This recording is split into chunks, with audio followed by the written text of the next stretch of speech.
2 கொரிந்தியர் 2வது அதிகாரம் 14ஆம் வசனத்தை நாம் கவனித்துக் கொண்டிருக்கிறோம். கிறிஸ்துவுக்குள் எப்பொழுதும் எங்களை வெற்றி சிறக்க பண்ணி எல்லா இடங்களிலேயும் எங்களை கொண்டு அவரை அறிகிற அறிவின் வாசனையை வெளிப்படுத்துகிற தேவனுக்கு ஸ்தோத்திரம் உண்டாவதாக. எப்படி நம்மை கிறிஸ்துவுக்குள் வெற்றி சிறக்கப்படுகிறார் என்பதை நாம் கவனித்துக் கொண்டிருக்கிறோம். தேவ சித்தம் செய்வது தான் கிறிஸ்துவுக்குள் வெற்றி சிறப்பது என்பதை வேதம் ரொம்ப அற்புதமாக நமக்கு போதிக்கிறோம். ஆகினாலே அந்த சித்தத்தை நாம் எவ்விதம் செயல்படுத்த வேண்டும், தேவன் எவ்விதம் நமக்கு அதுக்கு உதவி செய்கிறார் என்பதை குறித்து நாம் கவனித்துக் கொண்டிருக்கிறோம். யோவான் சுவிசேஷத்தில் 4வது அதிகாரம் 34ஆம் வசனத்தை நாம் கவனிக்கும் பொழுது ஆண்டவராகி இயேசு சொன்ன வார்த்தைகளை நாம் முக்கியப்படுத்தி கவனித்துக் கொண்டிருக்கிறோம். ஆண்டவராகி இயேசு விதமாக சொல்கிறார். இயேசு அவர்களை நோக்கி, நான் என்னை அனுப்பினவருடைய சித்தத்தின்படி செய்து அவருடைய கிரியை முடிப்பதே என்னுடைய போஜனம் என்று சொல்கிறார். அவர் சித்தம் செய்து முடிப்பது தான் எனக்கு போஜனம் என்று சொல்கிறார். ஆனால் உலகத்தில் வேறு விதமான அணுகுமுறை இருக்கிறது.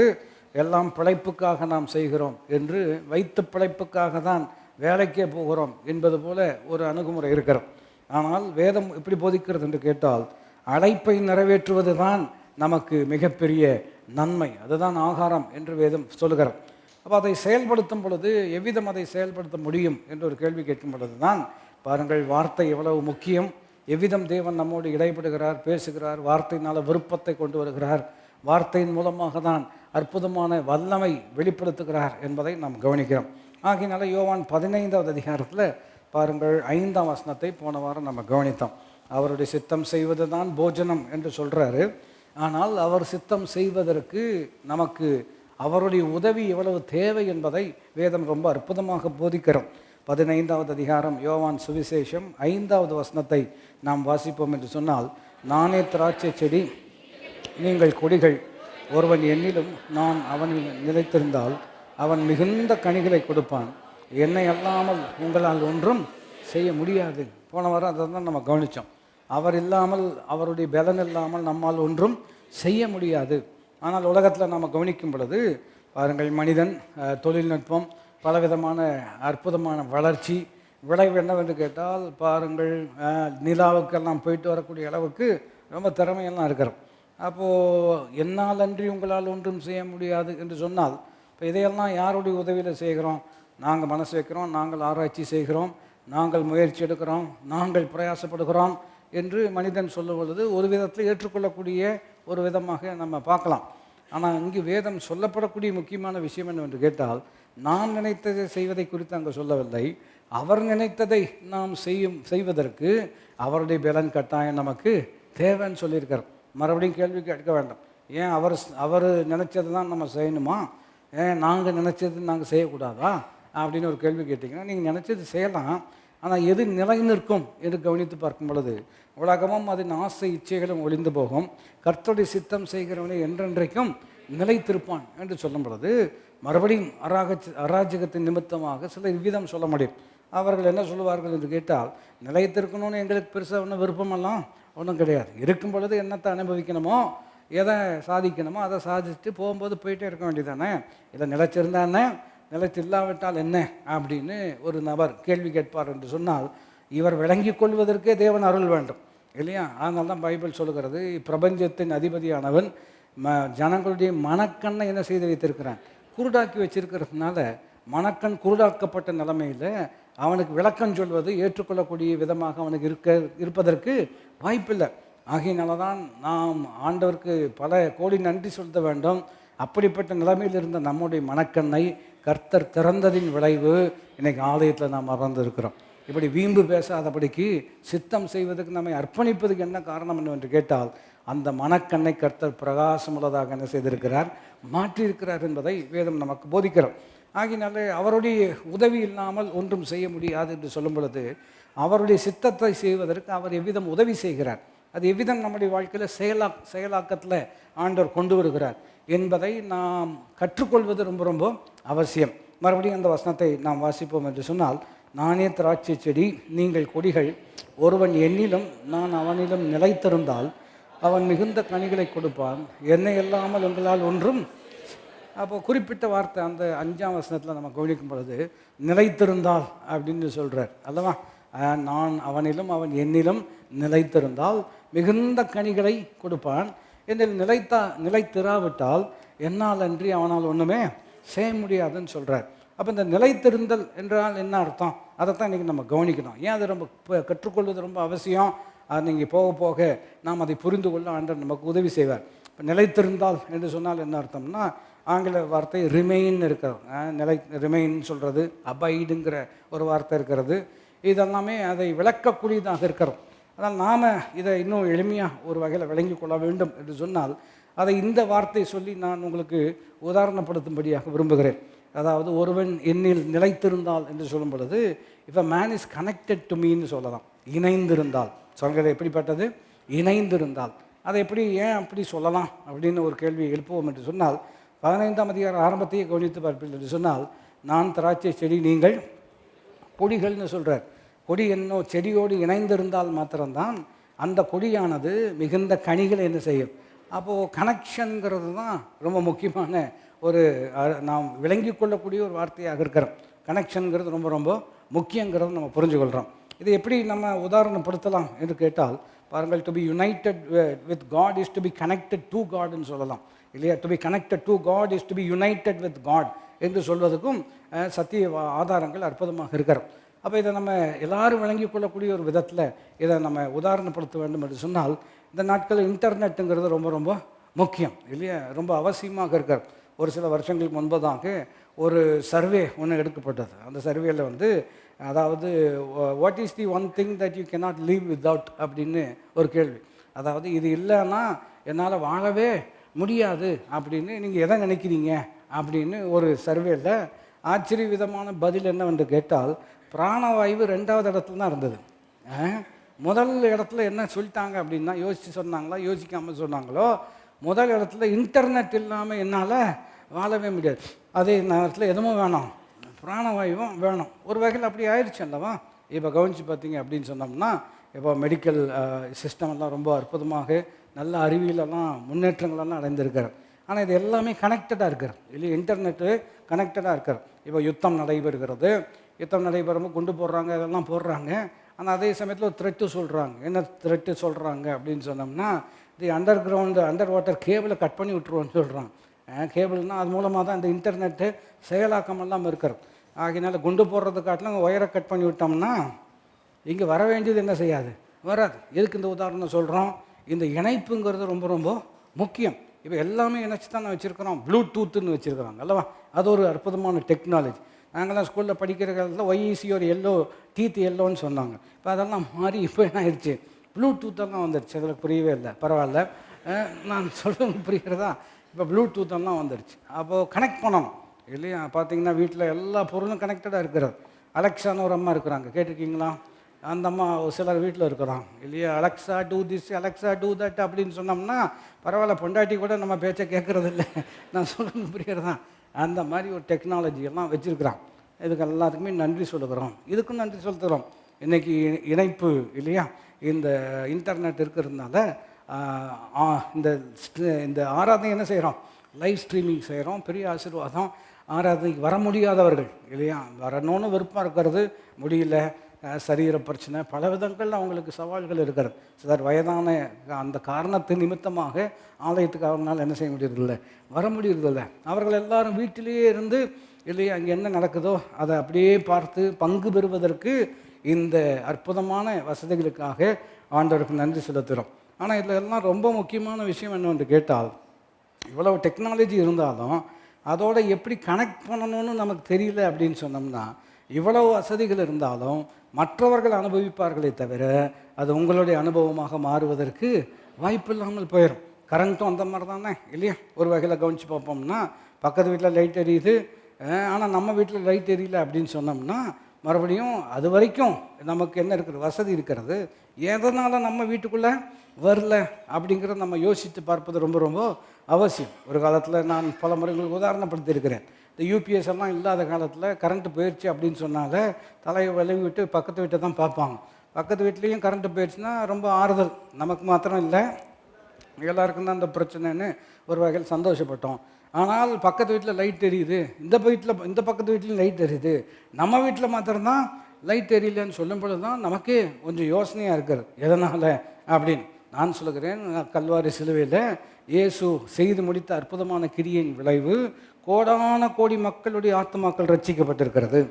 ஆனால் இன்றைக்கு நம்முடைய ஆத்மானுடைய நிலை என்ன என்று கவனிப்போம் என்று சொன்னால், பவுல் சொல்கிறாரு, இந்த சுவிசேஷமானது எங்கெல்லாம் பரவி இருக்கிறதோ அங்கெல்லாம் பலன் கொடுக்கறது போல உங்களுக்குள்ளும் பலன் கொடுக்கக்கூடியதாக இருக்கிறது என்று சொல்கிறார். ஆனால் திறவுகோல் என்னவென்று கேட்டால், அந்த சுவிசேஷத்தோடு நமக்கு என்ன வேண்டும்? இணைப்பு வேணும் என்பது ரொம்ப ரொம்ப முக்கியம். அப்போ ஒரு வகையில் எது இணைக்கிறது? இப்போ நம்ம கவனித்தோம், உதாரணம் கவனித்தோம் இல்லைனா வைஃபை, அது எல்லாருக்கும் புரியக்கூடிய ஒரு உதாரணமாக இருக்கிறது. நிறைய பேருக்கு அது நல்ல அறிமுகமான ஒரு விஷயம். இப்போ ஆலயத்தில் ஒரு இன்டர்நெட் கனெக்ஷன் இருக்குது, வைஃபை இருக்கிறது. இப்போ உங்கள் ஃபோன்லேயோ ஸ்மார்ட் ஃபோனில் சயின்ஸ் சர்ச் அப்படின்னு வரும். ஆனால் நீங்கள் அதை கனெக்ட் பண்ணணும் அப்படின்னு சொன்னோம்னா ஒரு முறைமை இருக்கிறது அல்லவா? ஒரு பாஸ்வேர்டு ஒன்று வச்சுருக்குறாங்க. அந்த பாஸ்வேர்டு போட்டிங்க அப்படின்னு சொன்னீங்கன்னா உடனே என்ன செஞ்சிடும்? கனெக்ட் ஆகிட்டு எது உங்களுக்கு வேணுமோ அதை நம்ம பெற்றுக்கொள்ள முடியும். எதை அனுப்பணுமோ அதை நம்மளால் என்ன செய்ய முடியும்? அனுப்ப முடியும். இதெல்லாம் அறிவு இருக்கிறோம், இதெல்லாம் நமக்கு புரிஞ்சிருக்கிறோம். இப்போ இன்னொரு விஷயத்தையும் சொல்லும்படியாக விரும்புகிறேன். எங்கே 2-3 பேர்கள் என் நாமத்தினால் கூடுகிறார்களோ அவர்கள் மத்தியிலே நான் இருக்கிறேன் என்று சொல்கிறார். அப்போ தேர்ட் சர்வீஸில் ஆண்டவர் எங்கே இருக்கிறாரு? இருக்கிறார். இப்போ இருக்கிற தேவனோடு கூட நமக்கு என்ன ஏற்பட வேண்டும்? கனெக்ஷன் ஏற்பட வேண்டும் இல்லையா? ஏன்னா உங்களுக்கு பக்கத்தில் இருக்கிறவர் கனெக்ட் ஆகிட்டார். நீங்கள் தான் ஒரு மாதிரி பார்க்குறீங்க. நான் சொல்கிற வேலையும் கொள்ள முடிகிறதா? கனெக்ட் ஆயிடுச்சு இல்லையா? கனெக்ட் ஆன மாத்திரத்தில் என்ன நடக்கிறது என்று கேட்டால், அவர் சொல்வது நமக்கு என்ன செய்கிறது? கேட்கிறது. நாம் சொல்லுவதை அவர் கேட்கிறார் என்கின்ற மிகப்பெரிய உறுதியும் நிச்சயமும் நமக்குள் என்ன செய்கிறது? இருக்கிறோம். எத்தனை பேருக்கு நான் சொல்வது புரிந்து கொள்ள முடியும்? அப்போ குறிப்பு என்னவென்று கேட்டால், what connects me to God? தேவனோடு என்னை இணைக்கக்கூடியது என்ன என்று தான் நம்ம கேட்கணும். மறுபடியும் மின்சாரம் ஒரு அற்புதமான ஒரு உதாரணம். உற்பத்தி செய்யக்கூடிய ஒரு இடம் ஒரு புறம் இருக்கிறது, உபயோகப்படுத்தக்கூடிய ஒரு இடம் இன்னொரு புறம் இருக்கிறது. இதெல்லாம் எதுக்கு உதாரணப்படுத்துகிறோம்? எல்லாரும் விளங்கி கொள்வதற்காக இல்லையா? இப்போ அணுமின் நிலையம் இருக்கிறது அங்கே தூத்துக்குடி பக்கத்தில், அங்கே உற்பத்தி பண்ணுறாங்க. அங்கேருந்து இங்கே 365 கிலோமீட்டர் ஏறக்குறைய. அப்போது இப்போ சாய்பாபா காலனியில், கேகே புதூரில், சர்ச்சில் நமக்கு மின்சாரம் இங்கே தான் உபயோகப்படுத்துகிறோம். எங்கே இருக்கிறது உற்பத்தி செய்யக்கூடிய இடம்? 360. பஸ் பிடிச்சி போனீங்கன்னா குறைஞ்ச 4-5 மணி நேரம் என்ன செய்யும் ஆகும். கொஞ்சம் வெயிட் பண்ணுங்க, நான் போய் வாங்கிட்டு வந்துடுறேன், அப்புறம் சர்வீஸ் ஆரம்பிங்கன்னா எந்த ஜென்மத்தில் ஆரம்பிக்கிறது? நான் சொல்ல விளையும் கொள்ள முடிகிறது? அப்படி கொண்டு வர முடியாது. ஆனால் ரொம்ப அற்புதமான நுணுக்கம், நல்ல அறிவு அங்கே உற்பத்தி பண்ணுறாங்க. இன்றைக்கி இங்கே நம்ம என்ன செய்கிறோம்? உபயோகப்படுத்துகிறோம். காரணம் என்ன? ஒரு இணைப்பு இருக்கிறது. சொல்லுங்கள், என்ன இருக்கிறதுங்க? இணைப்பு இருக்கிறது. அங்கே உற்பத்தி செய்த இடத்துல இருந்து கேபிள் வழியாக இதெல்லாம். இதுக்காக தான் இந்த வெயிலில் எங்களை உட்கார வச்சுட்டு இதெல்லாம் விளக்கிறீங்களா அப்படின்னு கேட்டிங்கன்னா, இது விளங்குதல்லவா, இதுவும் விளங்கும்னு சொல்ல வரோம். நான் சொல்ல விளங்க கொள்ள முடிகிறதா? கேபிள் வரியாக அது நம்ம ஊரில் எல்லாமே டிரான்ஸ்லேஷனோடு தான் சொல்லுவோம். போஸ்ட் கம்பத்து மூலமாக நான் சொல்ல விளங்க கொள்ள முடிகிறதா? ஒயர் மூலமாக வந்துருச்சு. இது வரைக்கும் வந்துருக்கு இல்லையா? இப்போது இது வரைக்கும் வந்த கரண்ட்டை எதுக்குள்ளே வரணும்? நம்ம சர்ச்சுக்குள்ளே வரணும் அப்படின்னு சொன்னோம்னா, நல்லா முழங்கால் போட்டு நம்ம உபவாசம் இருந்து ஜோம் பண்ணோம்னா, ஃபயர் அப்படின்னோம்னா என்ன வரும்? எதுவுமே வராது. நான் சொல்கிறது உங்களுக்கு புரிகிறதா? சிம்பிளான விஷயந்தான். அதுக்கு ஒரு கனெக்ஷன் இருக்கிறது இல்லையா? பல முறை இதெல்லாம் உதாரணப்படுத்தியிருக்கிறோம். அதனால் பார்த்தீங்கன்னா அந்த கனெக்ஷனில் நீங்கள் கவனிச்சு பார்த்தீங்கன்னா ஒரு சின்ன ஒயர் தான் கனெக்ட் பண்ணியிருப்பாங்க இல்லையா? நம்ம ஊரில் சொல்லுவாங்க பீஸ் கட்டைன்னு சொல்லுவாங்க. என்ன கட்டைங்க? அது ஃபியூஸு. ஆனால் பீஸ்ன்னு ஆயிடுச்சு. அது ஒரு வகையில் ஏற்றுக்கொள்ளலாம். ஏன்னா அந்த பீஸ் கட்டை இல்லைன்னா வீட்டில் என்ன இல்லை, பீஸ் போயிடும். நான் சொல்லுவேன் உங்களுக்கு புரிகிறதா? அப்போ அந்த ஃபியூஸ் இல்லைவா, அதில் என்ன இருக்கிறது அப்படின்னு கவனித்து பார்த்தீங்கன்னா ஒரு சின்ன ஒயர் இல்லையா? இணை திரி அப்படின்னு இங்கிலீஷ்லேருந்து தமிழ் டிரான்ஸ்லேஷன் இருக்க சின்ன ஒயர் தான். அந்த சின்ன ஒயர் கரெக்டாக கனெக்ட் ஆகிடுச்சு அப்படின்னு சொன்னோம்னா, எங்கேயோ உற்பத்தி பண்ணக்கூடிய மின்சாரம் உங்கள் வீட்டில் உபயோகமாக மாறும். அப்போ கனெக்ட் பண்ணக்கூடியது என்னது? ஒரு சின்ன ஒயர். இப்போ நம்மை தேவனோடு இணைக்கக்கூடியது என்ன இல்லையா? அது மாதிரி ஏதாவது ஒயர் மாதிரி இருந்துச்சுன்னா ஜோமணி கொடுத்தோம் அப்படின்னு சொன்னோம்னா இல்லையா, சைடில் எப்படி வச்சோம் ஒரு ஆண்டனா மாதிரி, கத்தாவே சொல்கிறது சரியாக கேட்கல அப்படின்னு நம்ம சொல்ல முடியுமா? நான் சொல்ல விலையும் கொள்ள முடிகிறதா? ஒரு காலத்தில் டிவி ஞாபகம் இருக்கிறதா? நாங்களாம் சின்ன வயசில், ரொம்ப வருஷத்துக்கு முன்னாடி இல்லை, பார்த்தா அப்படி தெரியும். நான் சொல்ல புரிகிறதா? வளர்ந்து வந்த காலத்தில் அப்போ தான் புதுசாக டிவியெல்லாம் வருது, ஆண்டனா வச்சுருப்பாங்க. ஆண்டனாவில் பார்த்தீங்கன்னா வடை சட்டி இல்லையா, அதெல்லாம் ஞாபகம் இருக்கிறதா? பழைய ஆட்கள் தெரியும். அப்போது நாங்கள் டிவி பார்க்கணும் அப்படின்னு சொன்னோம்னா மேலே ஒரு ஆள் உட்காந்துட்டு ஒரு கயிறு கட்டி இப்படி இழுக்கணும். தெரியுது ஏய் தெரிய மாட்டேங்குது, நல்லா தெரிஞ்சு நீ தான் இழுத்து விட்டுட்ட அப்படின்ட்டு செல்ஃபோன் இல்லாத காலத்தில் இப்படியே பார்த்துட்டு இங்கேயும் பார்த்துட்டு சொல்லி கரெக்டாக வரும்போது கீழே வந்தோன்னே மறுபடியும் மாறிடும். நான் சொல்லுங்க புரிகிறதா? அப்போ கனெக்ஷன் எவ்வளோ முக்கியம் அப்படிங்கிறத நம்ம விளங்கிக்கிறோம். அப்போ இபி கனெக்ட் பண்ண தெரியும், ஒய்ஃபை கனெக்ட் பண்ண தெரியும், எல்லாமே கனெக்ட் பண்ண தெரியும் இல்லையா? அந்த பொண்ணை எங்கே படிச்சிங்க? கனெக்ஷன் தான், வெப்பில் நெட்டில் போய் கனெக்ட் பண்ண தெரியுது, www.com எல்லாமே தெரியுது. நல்லது நல்லது. இப்போ நமக்கு வேண்டியது என்னன்னு கேட்டால், அவரால் அன்றி நம்மால் ஒன்றும், இப்போ அவர் கூட எப்படி கனெக்ட் பண்ணணுங்கிறது தான் ரொம்ப ரொம்ப முக்கியம். அதனால் அவரே சொல்கிறாரு, என்னில் நிலைத்திருந்தால் அப்படின்னு சொல்கிறார். எப்படி நிலைக்க முடியும், எப்படி கனெக்ட் பண்ண முடியும்? அதே 15வது அதிகாரத்தில் 7ஆம் வசனத்தை நீங்கள் வாசிப்பீர்கள் என்று சொன்னால், ஆண்டவராகிய இயேசுவே அற்புதமாக அதை நமக்கு விளக்குகிறார். 15வது அதிகாரம் யோவான் சுவிசேஷம் 7ஆம் வசனத்தில் நீங்கள் கவனித்து பார்ப்பீர்கள் என்று சொன்னால், நீங்கள் என்னிலும் என் வார்த்தைகள் உங்களிலும் நிலைத்திருந்தால் நீங்கள் கேட்டுக்கொள்வது எதுவோ அது உங்களுக்கு செய்யப்படும்னு சொல்கிறார். ரொம்ப அற்புதமான வார்த்தை. நிலைத்திருந்தால்னா என்ன அர்த்தம்? நீங்கள் என்னிலும் நான் உங்களிலும் அப்படின்னு சொல்கிறாரு. சரி, அது ஒரு அற்புதமான ஒரு ஒரு ஒரு டைமென்ஷன் இல்லையே, ஒரு ஆங்கிள் இருக்கிறது. ஆனால் அதை இன்னும் எளிமைப்படுத்துகிறார். இன்னும் நம்ம விளங்கி கொள்றதுக்கு எதுவா? நம்ம ஆண்டவர் மாதிரி விளங்க வைக்கிறதுக்கு யாருனாலையும் முடியாது. அவர் சூப்பராக விளங்க வைப்பார். எப்பேற்பட்ட மனுஷனையும் பிரகாசிப்பிக்கிற மெய்யான ஒளியாக இருக்கிறார். அப்போ அவர் சொல்கிறார், 5ஆம் வசனத்தில் ஒரு கோணத்தை சொல்கிறாரு. 7ஆம் வசனம் வரும்போது இன்னும் எளிமைப்படுத்தி சொல்கிறார், நீங்கள் என்னிலும் என் வார்த்தை உங்களிலும் நிலைத்திருந்தால் நீங்கள் கேட்டுக்கொள்வது எதுவோ அது உங்களுக்கு என்ன செய்யப்படும்? அப்போ தேவனோடு நம்ம இணைக்கக்கூடியது என்ன என்று கேட்டால் அவருடைய வார்த்தை. எத்தனை பேர் புரிந்து ஆமேன் என்று சொல்ல முடியும்? மறுபடியும் கேள்வி கேட்கணும். இப்படி கேள்வி கேட்டு தான் புரிஞ்சு கொள்ள முடியும். வார்த்தையோடு வார்த்தை தேவனோடு நம்ம இணைக்கிறது அப்படின்னு சொன்னோம்னா எப்படி இணைக்கிறது? மறுபடியும் கேள்வி கேட்குறது நியாயம் தானே?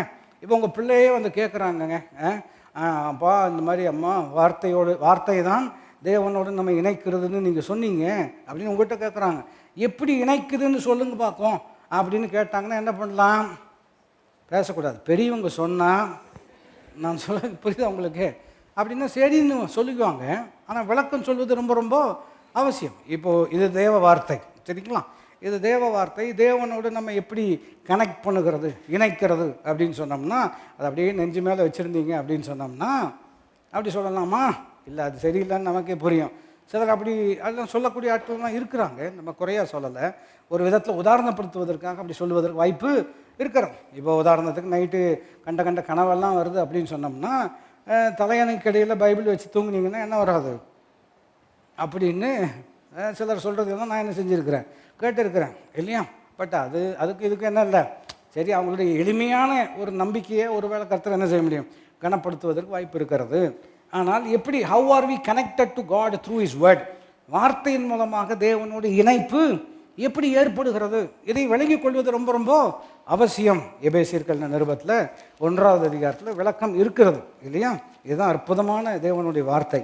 இதை புரிந்து கொள்வது மிகவும் அவசியம். ஏனென்றால் ரட்சிப்பினுடைய அடிப்படை உபதேசம் இங்கு இருக்கிறது. ரட்சிப்பின் நிறைவேறுதலினுடைய பிரமாணமும் இங்கு தான் அமைந்திருக்கிறது. ஆகினால்தான் சத்தியத்தை அறிவீர்கள், சத்தியம் உங்களை என்ன செய்யும், விடுதலையாகும்னு சொல்கிறார். இப்போ கவனிச்சு பாருங்க, how are we connected to God? தேவனோட இணைப்பு எப்படி ஏற்படுகிறது? 13ஆம் வசனத்தை நாம் கவனிப்போம் என்று சொன்னால், 13க்கு முன்னாடி உள்ள வசனங்கள் தான் ரொம்ப அற்புதமான வார்த்தைகள். இதில் வந்து உலக தோற்றத்துக்கு முன்னமே கர்த்தர் உங்களை என்ன செய்திருக்கிறார், தெரிந்தெடுத்திருக்கிறார் என்று வேதம் நமக்கு போதிக்கிறது. அதுக்கப்புறம் நம்மை பிறப்பித்திருக்கிறார். பிறப்பித்த நாம் தேவனோடு இப்பொழுது என்ன செய்ய வேண்டும், இணைப்புக்குள்ளதாக வர வேண்டும். அப்படி இணைப்புக்குள்ளே வரல அப்படின்னு சொன்னோம்னா, ஏன் பிறந்தோம்னா நமக்கு என்ன செய்யாது?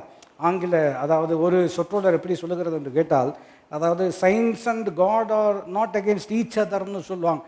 அதாவது விஞ்ஞானமும் இல்லையா தேவனும் ஒருவருக்கு ஒருவர் முரணானவர்கள் அல்ல அப்படின்னு சொல்லுவாங்க. எந்த விதத்தில் இந்த கேள்வி கேட்போம் என்று சொன்னால் இல்லையா, பாருங்க, ஆங்கிலத்தில் சொல்ல வேண்டும் என்று சொன்னால், science tells you how you are born என்று சொல்கிறாங்க. அறிவியல் என்ன நமக்கு கற்றுக் கொடுக்குறது என்று கேட்டால், நாம் எப்படி பிறக்கிறோம் என்பதை இல்லையா பயாலஜி மூலமாக நான் கற்றுக் கொடுக்குறாங்க.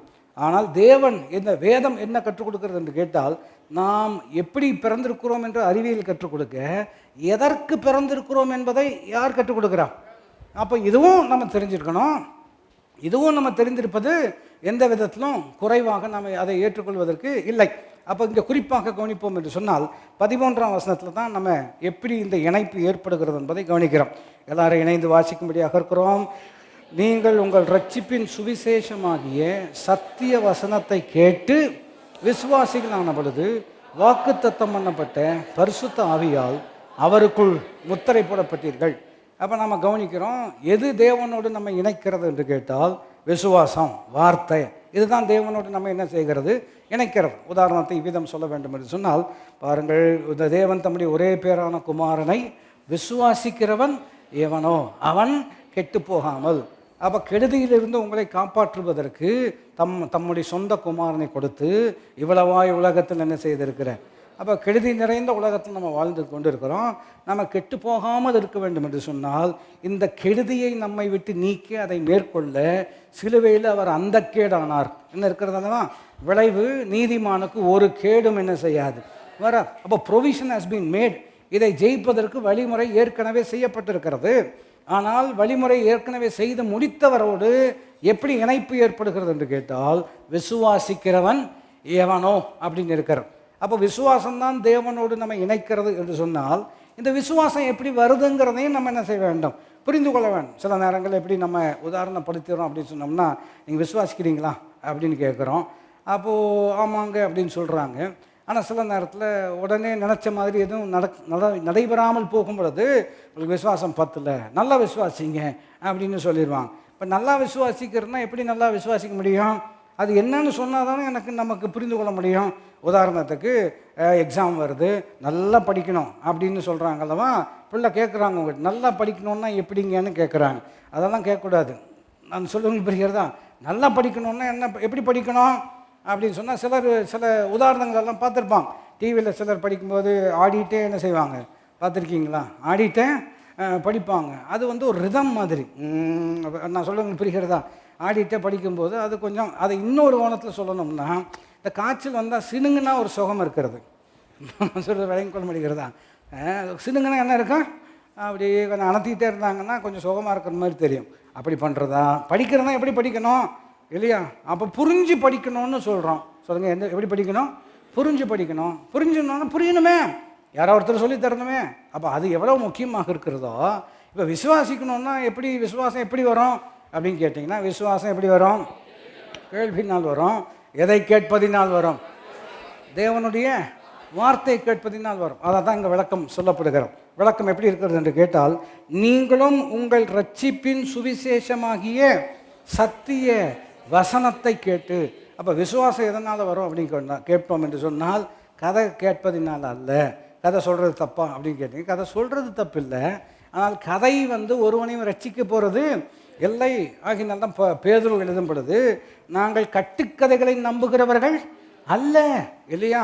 இவர் என்னுடைய நேசகுமாரன், இவர்கள் பிரியமாக இருக்கிறேன் என்று தேவன் பேசின பொழுது நாங்கள் அங்கு இருந்தோம், நாங்கள் காதார அதை என்ன செய்திருக்கிறோம், கேட்டிருக்கிறோம். யோவான் சுவிசேஷகன் சொல்லும் பொழுது, எங்கள் கைகளால் தொட்டு பார்த்ததும் நாங்கள் நோக்கி பார்த்ததும் ஆகிய ஜீவ வசனத்தை குறித்து உங்களுக்கு என்ன செய்கிறோம், சொல்லுகிறோம் என்று சொல்கிறார்.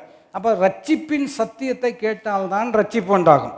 சொல்லுங்கள், ரட்சிப்பின் சத்தியம் கேட்டால்தான் ரட்சிப்பு உண்டாகும். அப்போது சபைக்கு நம்ம வரும் பொழுது இல்லையா, நம்ம தான் சூப்பர்னு சொல்கிறதுக்கு இல்லை, நம்மளை காட்டிலும் சிறப்பாக போதிக்கிறவர்கள், அற்புதமாக ஊழியம் பணி செய்யக்கூடியவர்களெல்லாம் ஏராளமான பேர் இருக்கிறார்கள். ஆனால் எந்த திருச்சபையில் அங்கமாக நாம் இருக்க வேண்டும் என்று கேட்டால், எந்த திருச்சபையில் சத்தியம் போதிக்கப்படுகிறதோ அந்த இடத்துல இருக்க வேண்டும். சொல்லுங்கள், எத்தனை பேர் புரிந்தாமேன்னு சொல்ல முடியும். இப்போ ஒருத்தர் இந்த ஸ்கூலில் சேரணும்னு ரொம்ப விருப்பப்படுறாரு.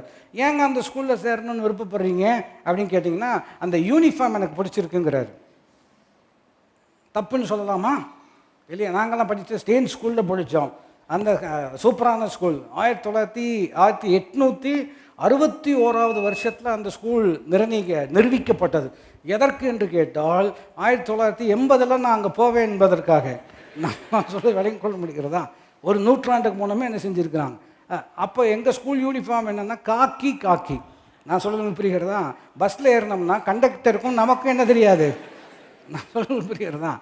அதுக்காக ஸ்கூலுக்கு போவோமா, பக்கத்தில் இருக்கிற ஸ்கூலு, அதனால் அங்கே போகிறேன் சொல்கிறதுல தப்பு இல்லை.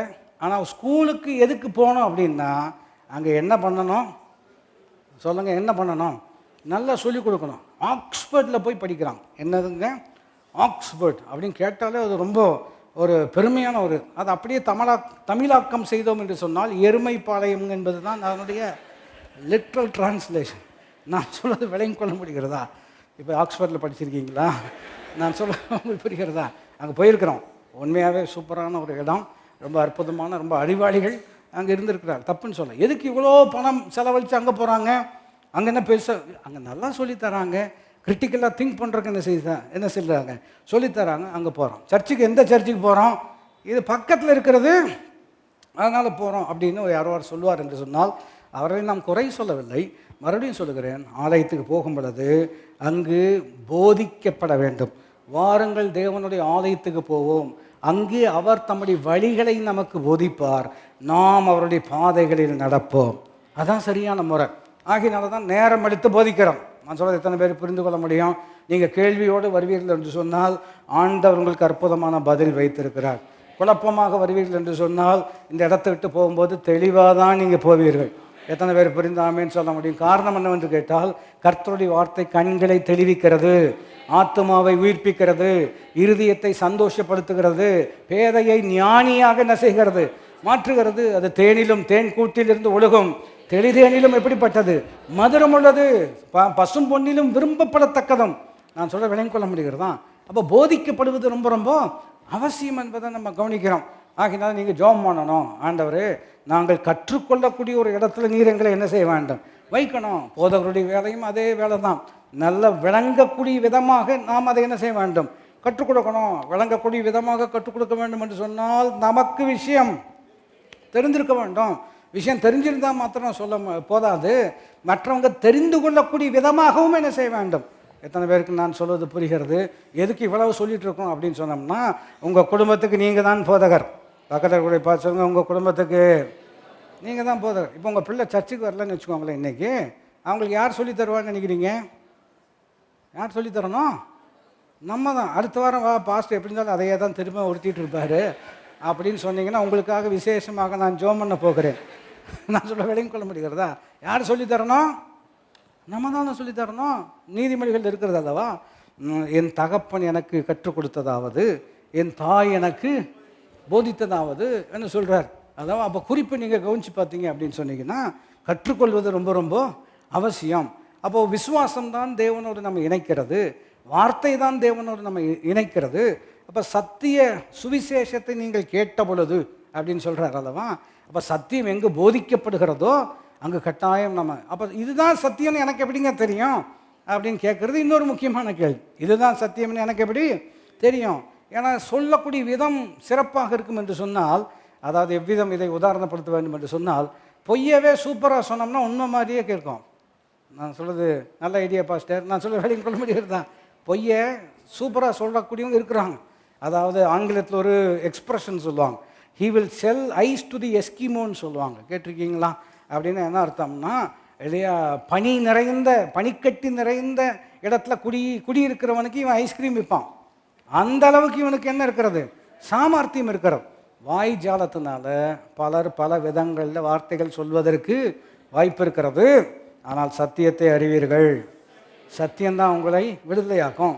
ரட்சிக்கப்பட்டவர்களுக்கு சொல்கிறேன், சத்தியம்தான் போதிக்கப்படுகிறது என்று நமக்கு எப்படி தெரியும் என்று கேட்டால், நமக்கு முதலாவது என்ன தெரிந்திருக்க வேண்டும். அதை எப்படிங்க அதுக்கு தான் எல்லார் கையிலையும் ஆண்டவர் என்ன கொடுத்துருக்கிறாரு, பைபிள் கொடுத்துருக்கிறார் அல்லவா. நாம் கட்டாயம் இதை என்ன செய்ய வேண்டும், வாசிப்பது ரொம்ப ரொம்ப அவசியம். இந்த நாட்களில் பல விதங்களில் வஞ்சிக்கப்பட்டு போவதற்கான வாய்ப்புகள் ஏராளம் இருக்கிறது. அப்படிப்பட்ட ஒரு சூழ்நிலையில் வார்த்தையை பற்றி கொள்வது ரொம்ப ரொம்ப அவசியம். மறுபடியும் அந்த வசனத்துக்கு வர முடியாக இருக்கிறோம். நீங்களும் உங்கள் ரட்சிப்பின் சுவிசேஷமாகிய சத்திய வசனத்தை கேட்டு, அந்த கேட்டுங்கிறது ரொம்ப ரொம்ப முக்கியம். ஏனால் விசுவாசம் எதனால் தான் வரும். இப்போ எதுக்கு இதெல்லாம் சொல்லிட்டு இருக்கிறோம்னா, எப்படி கனெக்ஷன் ஏற்படுகிறதுன்னு சொல்லி கொண்டு இருக்கிறோம். கனெக்ஷன் ஏற்படலை அப்படின்னு சொன்னோம்னா அவருடையது நம்முடையதாக மாறுவதற்கு வாய்ப்பில்லை. அவருடைய நம்முடையதாக வரவில்லை என்று சொன்னால் அவரால் அன்றி நம்மால் ஒன்றும் செய்ய முடியாது. ஆனால் அதே சமயத்தில் என்னை பலப்படுத்துகிற கிறிஸ்துவினாலே எல்லாவற்றையும் செய்ய எனக்கு பலனும். அப்போ சத்திய வசனத்தை கேட்டு அப்படின்னு சொல்கிறார் அல்லவா. இந்த கேட்கிற விதத்தை குறித்து எச்சரிக்கையாக இருங்கள், கவனமாக இருங்கள்னு பைபிள் சொல்லியிருக்கிறது அல்லவா. எத்தனை பேர் கேட்குறீங்க அப்படின்னா எல்லாரும் கேட்குறதான் சொல்கிறோம் இல்லையா. ஆனால் எந்த அளவுக்கு கேட்குறோங்கிறது ரொம்ப ரொம்ப முக்கியம். ஒரு ஊழியர் சொன்னது எனக்கு நினைவுக்கு வருகிறது. ரொம்ப அற்புதமான தேவன் மனுஷன். அவர் சொன்ன, ஆரம்ப நாட்களில் நான் ஆலயத்தில் போய் உட்காரும் பொழுது பிரசங்கியார் 1000 வார்த்தை சொன்னார் என்று சொன்னால் அதில் ஒரு வார்த்தை தான் எனக்கு என்ன செய்யும், புரியும்னு சொன்னார். 1000 வார்த்தை சொன்னால் ஒரு வார்த்தை தான் புரியும். ஆனால் வசனத்தை கேட்க கேட்க கேட்க சத்தியம் விளங்க விளங்க விளங்க கர்த்தர் ஒரு வார்த்தை சொன்னால் 1000 விஷயங்களை புரிந்து கொள்ளக்கூடிய அளவுக்கு கர்த்தர் எனக்கு கிருபை கொடுத்திருக்கிறார். ஆகையினால ஒவ்வொருத்தரும் ஒவ்வொரு நிலையில் நம்ம இருப்போம் இல்லையா. இன்றைக்கி கவனித்து பார்த்தீங்கன்னா புதுசாக ரட்சிக்கப்பட்டவங்க இருப்பாங்க, இன்னும் ரட்சிக்கப்படாத நிலைமையில் இருக்கக்கூடிய ஆட்கள் இருக்கிறாங்க இல்லையா. நன்றாக அனுபவம் உள்ள வயது நல்ல பூரண வயது உள்ள ஆட்கள் எல்லாம் இருக்கிறாங்க. இத்தனை பேருக்கும் ஒரே பிரசங்கம்தான். ஆனால் பேசுகிறவர் விசேஷமாக ஒவ்வொருத்தரோடு கூட அற்புதமாக பேசுவார். நான் சொன்னது போல் சிலருக்கு 1000 வார்த்தைகள் ஒரு விஷயத்தை விளங்க பண்ணும். இங்கே இருக்கிற சிலருக்கு ஒரு வார்த்தை சொன்னால் போதும், 1000 விஷயங்கள் என்ன செய்யும், புரியும். பேசுகிறவர் கர்த்தர், கேட்கிறவங்க யாரு, நம்ம. கேட்கிற விதங்கிறது ரொம்ப ரொம்ப முக்கியம். அதனால நீ சில நேரத்தில் கவனிச்சு பார்த்து, நம்ம ஸ்கூலில் படிக்கிற காலத்தில் மார்க்கு கம்மியாயிருச்சு அப்படின்னு சொன்னால் ஒரு காலத்தில் இப்படியெல்லாம் சொல்லுவாங்க, உன்னை கிளாஸில் எங்கே உட்காந்துருக்குறேன்னு கேட்பாங்க இல்லையா. கடைசி ரோவில் உட்காந்துருக்குறேன்னு சொன்னோம்னா பேரண்ட் டீச்சர் மீட்டிங் அப்போ சொல்லுவாங்க, என் பையனை எங்கே உட்கார வைக்கணும், ஃப்ரண்ட் ரோவில். அவன் நெல்லை நெடுமாறன் மாதிரி இருக்கிறாரு. ஃப்ரண்ட் ரோவில் உட்காந்தோம்னா போர்டு என்ன செய்யாது, தெரியாது. ஆனால் அவங்களுடைய விருப்பம் என்னென்னா என் பையன் நல்லா படிக்கணும். ஒருவேளை பின்னாடி உட்காந்துருக்கிறதுனால தான் அவனுக்கு என்ன செய்ய மாட்டேங்குது, கேட்க மாட்டேங்குது. நானும் கீழே உட்காந்துருக்கங்கிட்டெல்லாம் கேட்குறது அவ்வப்போது. கீழே உட்காரவங்களுக்கு லேட்டாக வந்துட்டோம் அதனால் கீழே உட்காந்துக்கிறோம் அப்படிலாம் சொல்லுவாங்க. சரி, ஏதோ பாவம் அவங்க கஷ்டம் அவங்களுக்கு அப்படின்னு பாஸ்டராக கொஞ்சம் முதிர்ச்சி அடைஞ்சதுனால நான் ஏற்றுக்கிறேன். நான் சொல்ல வேலையும் கொள்ள முடிகிறதா. அப்போது குறிப்பு எப்படின்னு சொன்னோம்னா அதெல்லாம் கவனிக்கிறாங்களாம் அப்படின்னு நான் கேட்பது உண்டு. அப்போ பொதுவாக சொல்லக்கூடிய விஷயம் என்னவென்று கேட்டால், கீழே நல்லா கவனிக்கிறாங்க பாஸ்டர். ஏன் அப்படின்னு சொன்னோம்னா ஸ்க்ரீனில் அத்தா பெருசாக இருக்கிறதுனால வேறு எதையும் பார்க்க முடியல. நாங்கள் என்ன நல்லா எங்கனால கவனிக்க முடியும். மறுபடியும் எதுக்கு இதை சொல்கிறோம் அப்படின்னு சொன்னோம்னா, இப்போ நீங்கள் ஒரு பெற்றோராக இருப்பீர்கள் என்று சொன்னால், உங்களுக்கு 3 பிள்ளைகள் இருக்கிறார்கள் என்று சொன்னால், 2 பிள்ளைங்க நல்லா சாப்பிட்ருக்குறாங்க, ஒரு பிள்ளை சாப்பிட்ருக்கா சாப்பிட்லையான்னு உங்களுக்கு கரிசனை இருக்குமா இருக்காதா? ஆமாம், நீங்களாம் நல்லா கேட்குறீங்க. கீழே இருக்கிறவர்கள் நீங்களும் நன்றாக கேட்கிறீர்கள் என்று எதிர்பார்க்குறேன், கேட்கணும். சிலர் கீழே வச்சிருக்கிறதுனால மறுபடியும் சப்ஜெக்ட் விட்டு வெளியில் போல கேட்கிற விதத்தை குறித்து தான் சொல்லி கொண்டு இருக்கிறேன். அப்போ அப்படி லேட்டஸ்ட்டாக அப்படி வந்து நான் சொல்ல விளையும் கொள்ள முடிகிறதா, 11 மணிக்கு ஆராதனை அப்படின்னு சொன்னோம்னா அப்படி ஒரு 11:45 12 இல்லையா, அந்த முகூர்த்த நேரத்தில் அப்படி உள்ளே வந்து நான் சொல்கிறதை விளையும் கொள்ள முடிகிறதா. உள்ளே வந்துட்டு கேட்கும் பொழுது நான் சர்ச்சுக்கு வந்தனே அப்படின்னு ஒரு வேலை சொல்லி உங்களை நீங்கள் தேர்த்தி கொள்வீர்கள் என்று சொன்னால் இது பெரிய மாற்றத்தை எல்லாம் உங்கள் வாழ்க்கையில் என்ன செய்யாது, ஏற்படுத்தாது. நான் சொல்வதை விளங்கிக் கொள்ள முடிகிறதா. இதை வந்து கடுமையாகவும் சொல்ல முடியும். நீங்கள் என்னை ஏமாற்றவில்லை, நீங்கள் உங்கள் தலையிலேயே அப்படின்னு சொல்ல முடியும். மறுபடியும் நான் கொஞ்சம் முதிர்ச்சி இருக்கிறதுனால அப்படியெல்லாம் நான் சொல்ல மாட்டேன். நான் சொல்வதை விளங்கிக் கொள்ள முடிகிறதா. ஒரு ஊழியர் சொன்னது எனக்கு நினைவுக்கு வருகிறது. ரொம்ப பட்டுன்னு பேசுவார், ஷார்ப்பான ஆள். ஆகினால அவர்கிட்ட பாஸ்டர் அவர் பேசி கொண்டிருக்கும்போது சொன்னார், முன்னாலாம் ரொம்ப சட்டுன்னு பேசுவேன், இப்போல்லாம் ரொம்ப நான் முதிர்ச்சி அடைஞ்சிட்டேன். முதல்ல மாடுன்னு சொல்லுவேன், இப்போ பசுன்னு சொல்கிறேன். நான் சொல்ல விலையும் கொள்ள முடிகிறதா. அதுவும் ஒரு வகையில் நயன்தான். நான் சொல்ல புரிகிறதா. எதுக்கு இதெல்லாம் சொல்லி கொண்டு இருக்கிறோம்? கட்டாயம் கேட்கணும். கட்டாயம் என்ன செய்யணும், கேட்கணும். இப்போது பாருங்கள், கல்யாணம் ஆன புதுசில் ஒரு விதம் நிதானம் இருக்காது. ஆனால் கொஞ்சம் வருஷம்லாம் ஆனதுக்கப்புறம் ஆட்களை நல்லா கணவன் மனைவிக்குள்ளே நல்ல உறவு இருக்கும் பொழுது நீங்கள் பேசும் பொழுது அவங்க கவனிக்கிறாங்களா இல்லையான்னு உங்களுக்கு தெரியுமா தெரியாதா? தெரியாத மாதிரி பார்க்கக்கூடாது. நான் சொல்ல விலையும் கொள்ள முடிகிறதா. தெரியுமா தெரியாதா? கட்டாயம் தெரியும். அப்படின்னு அவர் சொல்வாரா, ஏன்னு என்ன பாருங்க, உங்கள் அம்மா வரக்கூடாது. நான் சொல்ல விலையும் கொள்ள முடிகிறதா. சொல்லுவது புரிகிறதா? இப்போ எல்லாருக்குமே புரிஞ்சிருச்சு. சும்மா அணத்திட்டு அப்புறம் யாரையா கூட்டிகிட்டு வர்றது, இதெல்லாம் வேலைக்கு ஆகாது. அப்போ நான் எதுக்கு இந்த உதாரணம் சொன்னோம் இல்லையா? பிள்ளைங்க கவனிக்கிறாங்களா இல்லையான்னு உங்களுக்கு நல்லா தெரியுமா தெரியாதா? தெரியும் இல்லையா? அவங்க ஏமாத்துறாங்களா இல்லையான்னு தெரியுமா தெரியாதா? நீ ஏமாத்துறேன்னு எனக்கு நல்லா தெரியும். காரணம் நான் அவங்க அப்பா. நான் சொல்ல வேலையும் கொள்ள முடிகிறதா. மாம்சத்தை தானே பிறப்பிக்கும். புரியுதா உங்களுக்கு? எதுக்கு இதெல்லாம் சொல்கிறோம்? கவனிக்கிறது ரொம்ப ரொம்ப முக்கியம். இப்போவும் ஆண்டவர் பேசித்தாங்க இருக்கிறாரு, இப்போ பேசித்தான் இருக்கிறார். நீங்கள் கவனிப்பது ரொம்ப ரொம்ப முக்கியம். உதாரணத்தை விதம் ஆங்கில ஆராதனையில் சொன்னோம். இப்போ நம்ம கோயம்புத்தூர் ஏர்போர்ட்டுக்கு போனோம் அப்படின்னு சொன்னோம்னா அதில் ஒரு வாசகம் போட்டிருப்பாங்க, this is a silent airport, no announcements will be made. கேட்டுருக்கீங்களா? இது சைலண்ட் ஏர்போர்ட்னா இந்த மாதிரி அனௌன்ஸ்மெண்ட்லாம் சொல்ல மாட்டாங்க, ரொம்ப அமைதியாக இருக்கும். அப்போது சொல்ல மாட்டாங்க என்பதுனால நம்ம கவனமெல்லாம் எது மேலே இருக்கும்னா அந்த ஸ்க்ரீன் மேலே தான் இருக்கும். அடுத்து எந்த ஃப்ளைட் வந்திருக்கு, எப்போ போகுது, அது மேலே தான் கவனமாக இருக்கும். சில இடங்களில் போனீங்கன்னா ஸ்க்ரீனே இருக்காது, அவங்க அனௌன்ஸ்மெண்ட்டு தான் என்ன செய்வாங்க, சொல்லுவாங்க.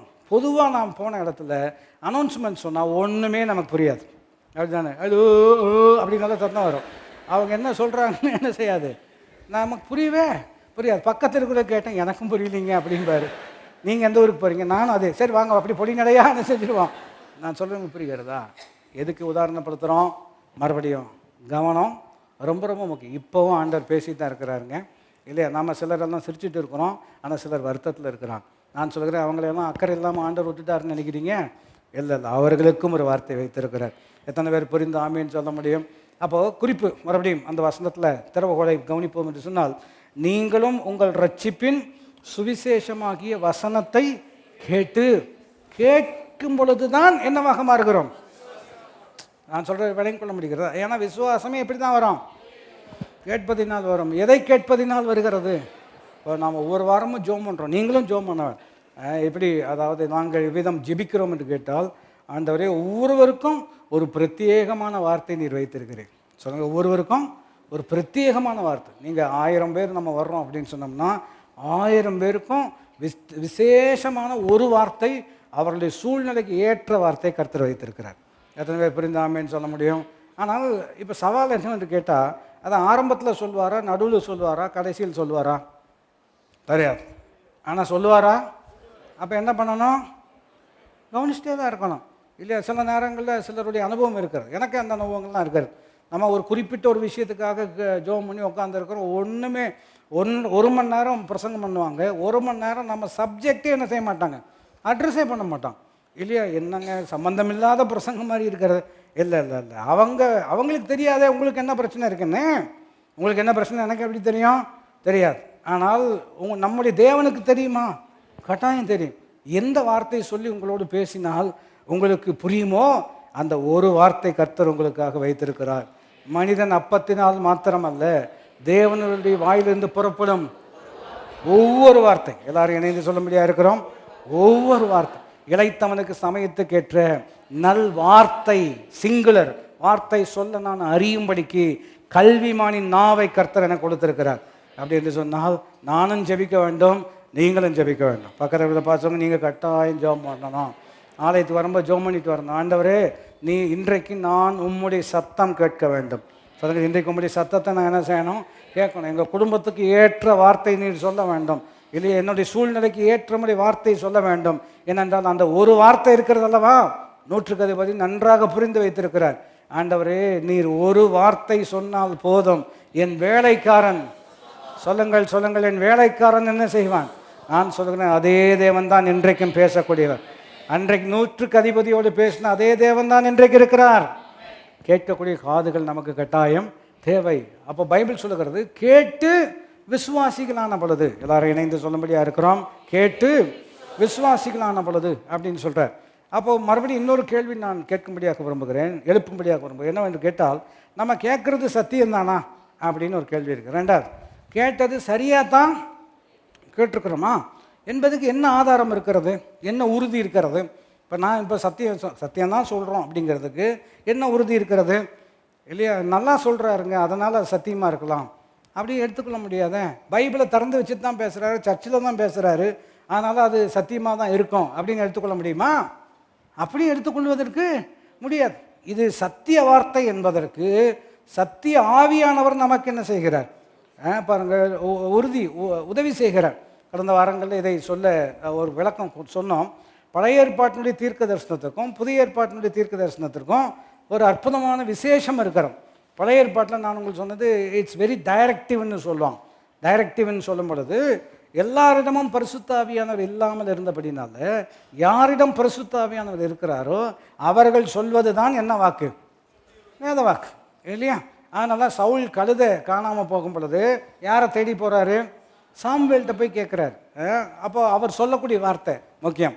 புதிய ஏற்பாட்டின் காலத்தில் எப்படி இருக்குது என்று கேட்டால், it's not directive, it's very கன்ஃபர்மேட்டிவ்னு சொல்லுவாங்க இல்லையா? It's not directive, it's very கன்ஃபர்மேட்டிவ்னு சொல்வது. என்ன வித்தியாசம் அப்படின்னு சொன்னீங்கன்னா, புதிய ஏற்பாட்டின் காலத்தில் பரிசுத்த ஆவியானவர் எல்லாருக்கும் அருளப்பட்டிருக்கிறார் இல்லையா? அப்போ எனக்குள்ள பரிசுத்த ஆவியானவர் இருக்கிறாரு, யாருக்குள்ளேயும் பரிசுத்த ஆவியானவர் இருக்கிறாரு, உங்களுக்குள்ளேயும் இருக்கிறார். அப்போ நான் ஆண்டவர் சொல்கிறாருன்னு ஒரு வார்த்தையை சொல்வேன் என்று சொன்னால், என் மூலமாக பேசக்கூடிய ஆண்டவர் தான் எங்கேயும் இருக்கிறார். அப்போ நான் சொல்கிறது கரெக்டுங்கிறத நானே சொல்லணுமா, அல்லது உங்களுக்குள்ளே இருக்கிறவர் சொல்லுவாரா? அப்போ உங்களுக்குள்ளே இருக்கிறவர் உங்களிடம் சொல்ல வேண்டும் என்று சொன்னால், உங்களோடு அவருக்கு என்ன இருக்க வேண்டும்? எத்தனை பேர் புரிந்தாமேன்னு சொல்ல முடியும்? நிறைய பேருக்கு அந்த அந்த ஒரு உணர்வோ தொடர்போ உறவோ இல்லாமல் இருக்கிறதுனால நிறைய இடத்துல தப்பாகுது. நான் சொல்ல விளையும் கொள்ள முடிகிறதா? அப்போ ஆண்டவர் சொன்னாருன்ட்டு யாராவது ஒருத்தர் எதையோ ஒன்று சொல்லிடுறாங்க, இவங்களும் என்ன செஞ்சிடறாங்க அப்படின்னு சொன்னோம்னா, சரி தேவ மனுஷன் சொல்லிட்டாருங்கிறதுனால மறுபடியும் அவர்களை கனப்படுத்தணும், அவங்கள மதிக்கணும், அவங்க மேலே அன்பு வைக்கணும், அதெல்லாம் கரெக்டு தான். விசுவாசத்தை மாத்திரம் அவர் மேலே வைக்கணும். நான் சொல்கிறது எத்தனை பேர் புரிந்து கொள்ள முடியும்? விசுவாசம் யார் மேலே தான் வைக்கணும்? அவர் மேலே தான் வைக்கணும். இப்போ நானே உங்ககிட்ட வந்து சொல்கிறேன், ஆண்டவர் சொல்கிறாருங்க அப்படின்னு சொன்னேன் அப்படின்னு சொன்னோம்னா, நீங்கள் வந்து thank you pastor for the word, நீங்கள் சொன்ன வார்த்தைக்காக நன்றி, நானும் போய் ஜோம் பண்ணுறேன்னு சொல்லணும். சொல்லுங்கள், நானும் போய் என்ன செய்யணும்? ஜோம் பண்ணுறேன்னு நீங்கள் போய் ஜெபிக்கும் பொழுது என் மூலமாக ஆண்டவர் பேசியிருப்பார் என்று சொன்னால், உங்கள் மூலமாக உறுதிப்படுத்துவார். சொல்லுங்கள், உங்கள் மூலமாக என்ன செய்வார்? அந்த உறுதி உங்களுக்குள்ளேயே வரல அப்படின்னு சொன்னோம்னா, நீங்கள் அதை ஒரு பொருட்டாக மறுபடியும் பைபிள் வசனத்தின் ஊடாக சொல்ல வேண்டும் என்று சொன்னால், தீர்க்க தரிசனங்களை அற்பமாக எண்ணாதிருங்கள். ஆனால் அதே சமயத்தில் எல்லாவற்றையும் சோதித்து பார்த்து நலமானதை என்ன செய்ய வேண்டும்? பிடித்து கொள்ள வேண்டும். சோதிக்கிறது அப்படின்னு சொன்னால் எதை வச்சு, எதன் அடிப்படையில் சோதிக்கிறது? நான் சொல்ல விளங்கிக் கொள்ள முடிகிறதா? எதன் அடிப்படையில் சோதிக்கணும் அப்படின்னு மறுபடியும் பவுல் சொல்கிறார் அல்லவா? ஏன் இதை இப்படி உங்களுக்கு சொல்கிறேன்னு கேட்டால், இந்த சில ஆட்கள் அப்படி இருக்கிறாங்க இல்லையா? எங்கே போனாலும் தலை கொண்டு என்ன செஞ்சிருவாங்க, நீட்டி ஆண்டவர் என்ன சொல்கிறாரு அப்படி. நீங்கள் எங்கே வந்து ஆண்டவர் என்ன சொல்கிறாருன்னு என்கிட்ட கேட்டிங்க அப்படின்னா, ஒரு மணி நேரம் சொன்ன போது என்ன பண்ணீங்கன்னு நான் கேட்க வேண்டியது வரும். நான் சொல்ல விளங்கிக் கொள்ள முடிகிறதா? ஆனால் ஸ்பெசிஃபிக்காக சில கஷ்டங்கள் இருக்குது, சில சவால் இருக்கிறது, குழப்பமாக இருக்கிறது, என்ன பண்ணதும் தெரியல, அது நான் புரிந்து கொள்கிறேன் இல்லையா? ஒரு மணி நேரம் பிரசங்கம் கேட்டுட்டு வந்துட்டு ஆண்டவர் என்னங்க சொல்கிறாருன்னு கேட்டால், கொஞ்சம் பேர் சிந்திப்பீர்கள் என்று சொன்னால் நான் என்ன சொல்லுகிறேன் என்பது, இப்போ யார் தான் பேசிகிட்டு இருக்கான், அப்போ என்ன பேசுகிறாருன்னு என்கிட்ட கேட்டிங்கன்னா நீங்கள் புரிந்து கொள்ள முடியும். உங்களுக்கு விளங்குற மாதிரி தான் கர்த்தர் பேசுவார். நம்முடைய தேவன் குழப்புகிற தேவன் அல்ல. நான் ஏன் தமிழில் பேசிகிட்டு இருக்கேன்? சிம்பிளான லாஜிக் தான். ஏன் தமிழில் பேசுகிறோம்? எனக்கு தமிழ் தெரியும். தமிழ் தவிர எனக்கு வேறு ஒன்றும் தெரியாதான். இங்கிலீஷ் தெரியும், கொஞ்சம் கொஞ்சம் தெரியும். நான் சொல்ல விளங்கிக் கொள்ள முடிகிறது தான். ஏன் தமிழில் பேசுகிறோம்? எனக்கும் தமிழ் தெரியும், உங்களுக்கும் தமிழ் தெரியும். அதனால் எதில் பேசுகிறோம்? இது போதும் என்று நான் நினைக்கிறேன். தமிழ் நான் சொல்ல விளங்கிக் கொள்ள முடிகிறதா? அப்போ ஆண்டவர் உங்ககிட்ட பேசணும் அப்படின்னு சொன்னோம்னா, உங்களுக்கு தெரிஞ்ச பாஷையில் பேசுவாரா, அவருக்கு தெரிஞ்ச பாஷையில் பேசுவாரா? இன்னொன்று, அவருக்கு என்ன பாஷையெல்லாம் தெரியும், உங்களுக்கு என்ன பாஷை தெரியும்? அப்போ உங்கள்கிட்ட எதில் தான் பேசுவார்? எவ்வளோ நல்ல ஆண்டவர்! தமிழில் பேசியே எனக்கு குழப்பமாக இருக்குதுன்னு சொன்னோம்னா நான் சொல்ல விளங்கிக் கொள்ள முடிகிறதா? அடியேன் ஒன்றும் அறியேன் அப்படின்னு சொன்னீங்கன்னா அதுலேயும் விளக்க வச்சுருவார். நம்ம ஆண்டவர் ரொம்ப சூப்பருங்க. நம்ம ஆண்டவர் மாதிரி பேச யாராலும் முடியாது. எந்த மனுஷனையும் பிரகாசிப்பிக்கிற, எத்தனை பேர் புரிந்து ஆமேன்னு சொல்ல முடியும்? அதனால் குழப்பமாக வந்தீங்க அப்படின்னு சொன்னோம்னா தெளிவாக தான் போக முடியும். நம்முடைய ஆண்டவர் அப்படிப்பட்ட அற்புதமான தேவன். கேட்டு விசுவாசிகள் ஆன பொழுது, இப்போ நான் சொன்னது சரிதான், நீங்கள் கேட்டதும் சரிதான் என்பதை எதை வைத்து உறுதிப்படுத்த முடியும் என்று கேட்போம் என்று சொன்னால், அந்த வசனத்திலே ரொம்ப அற்புதமாக நமக்கு போதிக்கப்படுகிறது. நீங்களும் உங்கள் ரட்சிப்பின் சுவிசேஷமாகிய சத்திய வசனத்தை கேட்டு விசுவாசிகளான பொழுது வாக்குத்தத்தம் பண்ணப்பட்ட பரிசுத்த ஆவியால் அவருக்குள் முத்திரை போடப்பட்டீர்கள். ரொம்ப அற்புதமான வார்த்தை. இப்போ சத்திய வார்த்தையை பேசுகிறோம், சத்திய வசனமாகிய சுவிசேஷத்தை நீங்கள் கேட்கிறீர்கள்.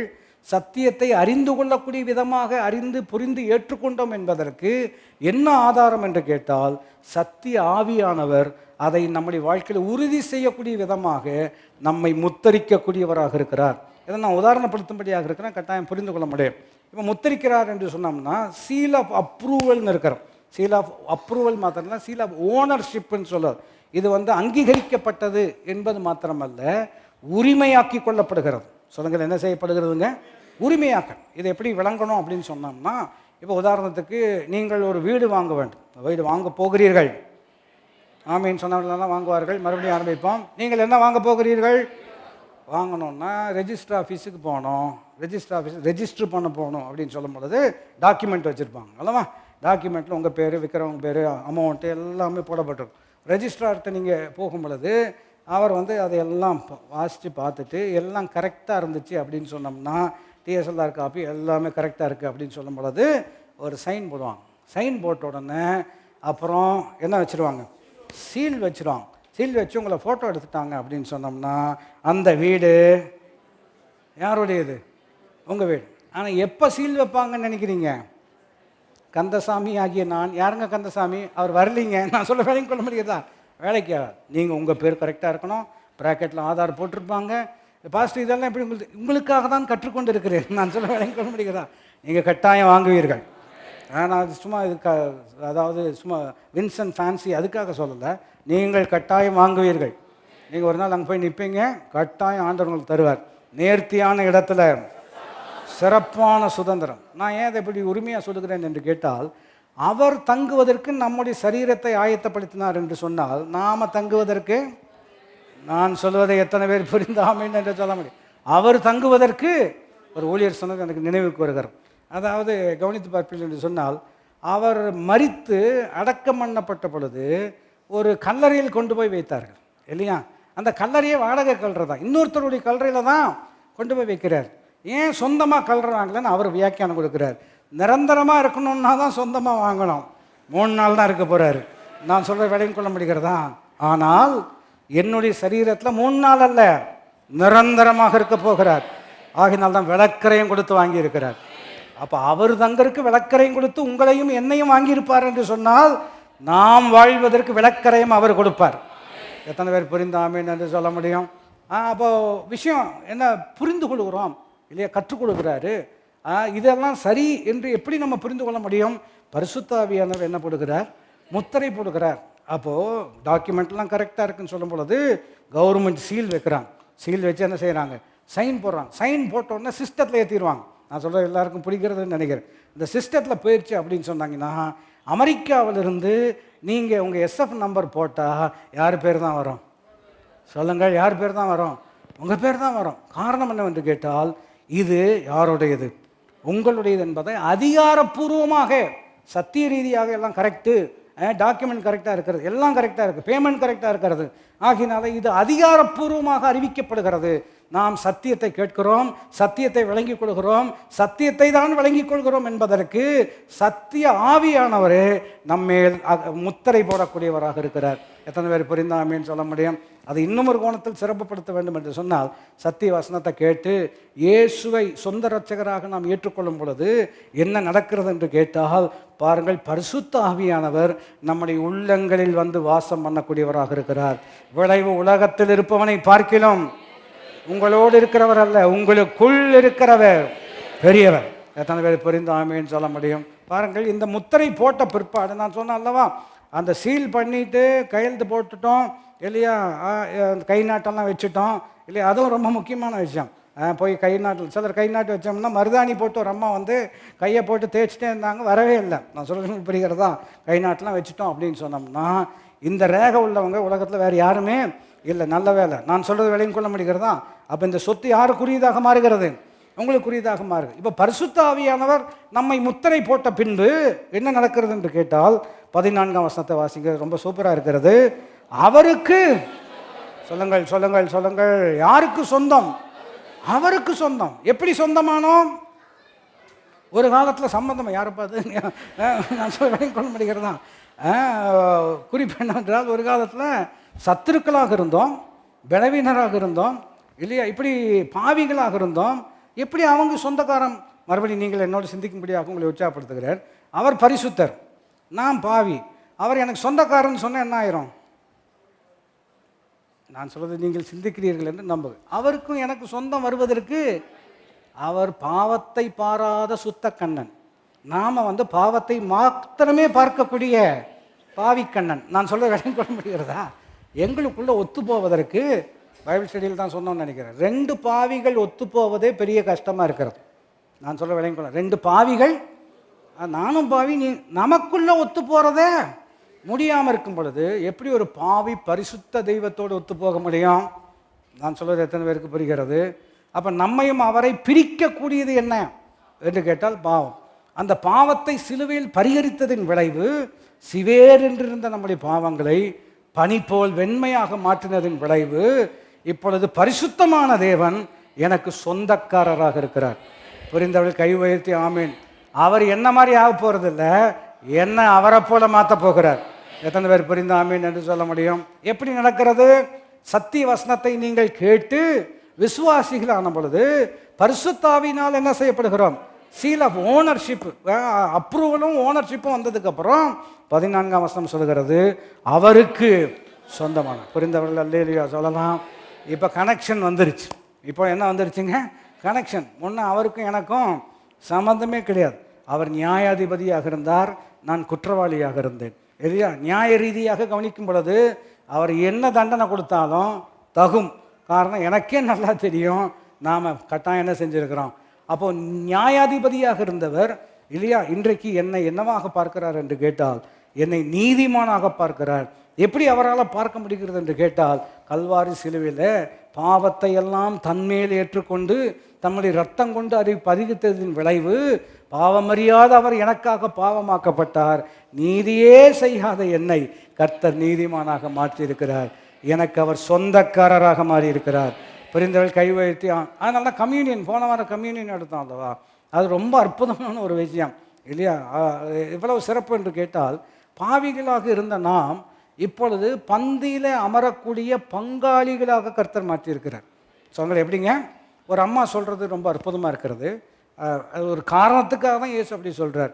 அதாவது பிள்ளைகளுக்கு கொடுக்கறதை எடுத்து நாய்களுக்கு என்ன செய்ய முடியாது, தர முடியாது. எதுக்கு இப்படி ஒரு வார்த்தை, கடினமான ஒரு வார்த்தை எதுக்கு சொல்லணும் அப்படின்னு சொன்னோம்னா அதனுடைய பின்னணி எப்படி இருக்குது என்று கேட்டால் பிள்ளைகளுக்கு இல்லாத விசுவாசம் அந்நியர்களுக்கு தேவன் என்ன செய்திருக்கிறார்?